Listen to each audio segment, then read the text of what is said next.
Magandang hapon sa inyo lahat. This is Mike Padawan, babalik sa ating tropical weather analysis. At ito po ay para sa ngayon araw po ng Lunes hanggang Miyerkules, Hulyo 20 hanggang 22, 2020. At ito po ay pinaglilingkod sa inyo ng typhoon2000.com, ang unang website po sa Pilipinas ukol sa mga bagyo.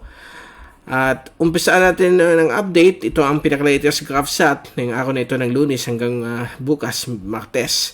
At kita po natin na medyo aktibo na yun ang Intertropical Convergence Zone. Ito po yung pagsulubong ng hangin mula sa Hilaga at Katimugan. At magbibigay po ito ng mga localized thunderstorms dito po sa bahagi na yun ng Central at Southern Philippines. Umpisa po sa may Mindanao, pataas po sa may Visayas, Kalayaan Island Group, may Maropa, Sulu Archipelago, Kabikulan at Southern Tagalog Provinces. So inaasahan po ang madalas na mga pag-ulan lalo na sa hapon o gabi sa malaking bahagi po nitong mga areas na binanggit natin. Mag-ingat lang po sa mga kidlat at bigla ang pagbabaha kapag mayroon pong malakas na severe thunderstorm na mamuo sa mga lugar ninyo. At sa ibang bahagi po ng Pilipinas ay magiging katamtaman po lagay ng panahon. Subalit sa hapon ang gabi, mayroon pa rin na chance na magkaroon po ng mga localized thunderstorms. Dahil po sa ngayon na ito, panahon ito ng Hulyo, nasa papunta na tayo sa kalagitnaan ng tag-ulan. At wala pa po tayong na inaasahan pong mamumuong samahan ng panahon. Susunod na 5 hanggang 10 araw. All clear po ang mga computer models. Meron lang po tayo ditong surface trough. Hindi pa naman po siyang low pressure area. Surface trough lamang po yan. Elongated po yan na medyo bumababa na rin yung atmospheric pressure, yung lower pressure. Although hindi pa siya bilog. Okay? So ito po ay magbibigay ng mga paulan. Sa susunod na 24 oras dito po sa iba't ibang bahagi po ng Kapuluan. At mag-exit na po yan sa may Dagat China o sa may West Philippine Sea sa Miyerkules. So yan po ang ating lagay ng GraphSat sa ating bansa. Wala pa rin tayo nakikitang any developing ng mga LPAs. Kaya sinabi natin, medyo tahimik na yun. Parang naka-quarantine rin ang mga low pressure at mga bagyo. Sumasabay po sa pag-quarantine ng mga human activity o ng mga human beings. Okay? Samantala, ito po yung fast animation. Kitang-kita po natin dito kung gaano karami po mga kaulapan dito po sa linya po ng Intertropical Convergence Zone. Dahil yan po nagkakaroon ng convergence. At dito naman po yung tinatawag nating surface trough. Nandyan po siya.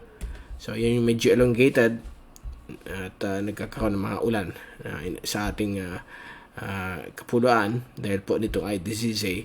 At ito naman po ang EUMETSAT zoom in satellite animation at makita po natin dito pagdating po na yung hapon, umaga yung kanina, nakalipas na 6 na oras na animation. But yan po, paghapon nagsilabasan po ang mga localized thunderstorms sa may gitnang Luzon at sa kanluran bahagi po ng Northern Luzon, lalo na sa may Ilocos region at dito rin po sa may costales na portion po ng Kabikulan, kasama po dyan Camarines Norte, at dito rin po sa may Mimaropa, Visayas, Sulu Archipelago at Mindanao. So, ang ibang parte ng Kabikulan, ngayon, kita po natin may araw, but pagdating ng gabi, may mga inaasahan po tayong mga localized thunderstorms, at ito po hindi tawag nating surface trough, dito po sa may silangan po ng Kabisayaan. At kung didiin natin na yun ang ating wind at rain forecast mula sa windy.com. Ito po yung ECMWF model. So bukas po ng Martes, alas 4 ng hapon, inaasahan po ang mga localized thunderstorms sa malaking bahagi po ng ating bansa. Maglalast lamang po ilang mga 30 minutes to 1 hour. Maximum 2 hours. But depende po yan. May mga lugar na posibleng 2 o 3 beses mag-uulan. At meron naman isa lang po ang pwedeng makanasan ninyo. At kung titignan natin si Miyerkules, inaasahan pa rin po ang mga possible mga showers at thunderstorms lalo na sa hapon o gabi sa malaking bahagi po ng ating bansa tulad po ng Intertropical Convergence Zone at localized convection. At ito naman po ang ating rainfall accumulation. Ito po yung total 24 hours na ulan. Umpisa na yon hanggang Miyerkules. At inaasahan pa rin ang mga isolated hanggang sa kalat-kalat na mga pag-ulan sa malaking bahagi po ng ating bansa, lalo na dito sa may area po ng Eastern Luzon, Mindanao at Kabisayaan.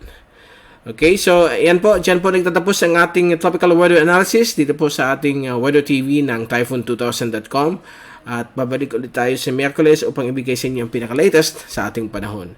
Mula sa Weather TV ng Typhoon2000.com, ito si Mike Pado magpapaalam. Mag-ingat po tayong lahat. #WeatherWiser. At maraming salamat po sa pagpanood nyo ng ating YouTube channel.